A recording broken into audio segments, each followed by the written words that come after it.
Hey everybody, this is episode 7 of FU. I can't believe you got that bill. Dulcie Horwitz and Brianna Garcia. Oh.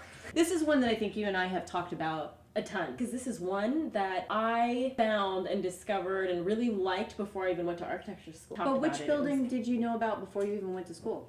I think it was Chicken Coop. Chicken Point Cabin. God dang it. We've actually talked about this twice already. I put it in the All Blacks one, if All Blacks were houses, and then we also used it again for if comedians were houses. I think this was my pick for Joe Rogan. It was your pick for Joe Rogan. It was my pick. And I will say that there are things about this house that, the use of CMU, all right, so I'm not in love with, using concrete masonry units. There's a little bit of butch quality to that. But I will say, I mean, it's like gorgeous butch. Oh my God, yeah. Gorgeous, masculine, industrial.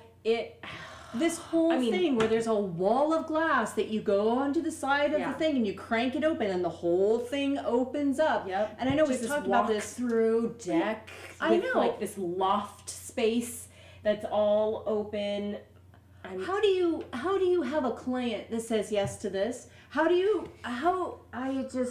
I mean, I think they have a guy. They have like a guy that sits in the basement that toggles and does all of like, these machines. All right, so like the gear switching needs to be this, and then the rotational factor to that, Yep. I think they go, this is what we want to do, and then there's somebody like a little like toy maker in the basement that they like trap there. Exactly. And get them to do all this. And then the house make this stuff work for them. Right, and it's not just the big wall of glass. Although that would be enough. That would be enough for me, honestly. But this entry, the front door, the giant like front door, even that opens right onto the stairs. Yes, it's like nice, like seamless. Oh my gosh! I just have to say, good job, Olson Kundig. I guess so. I guess you're part of the chosen people. But then I did actually add in a couple of extra projects here. Like, No, I like a ton of their work. The one that I really like, which I'm not even sure if you put this one in here, and it had like this like moving skylight that would like, of course it did. Of course it did. Right. No, it's all glass. Right, like you do. Yeah. On every project you've ever done. Yeah. I know, right? All these like gorgeous. I'm so bored with that moving skylight thing now. So 10 minutes ago. I know.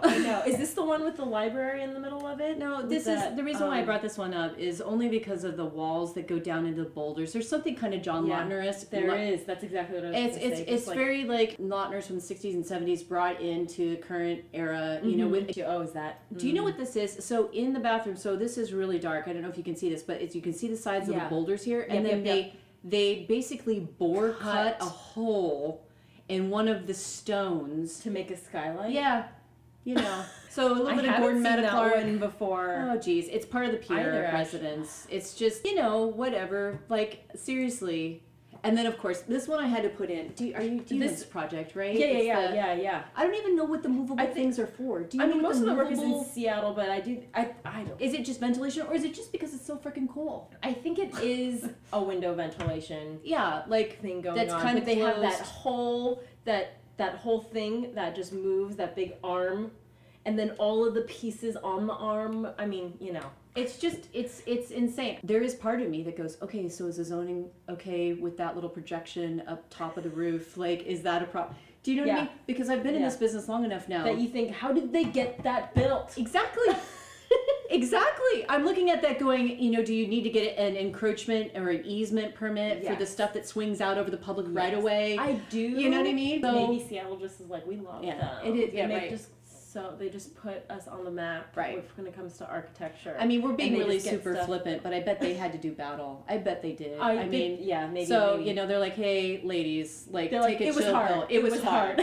It wasn't easy. It was hard. Right? We're like, you're just doing it.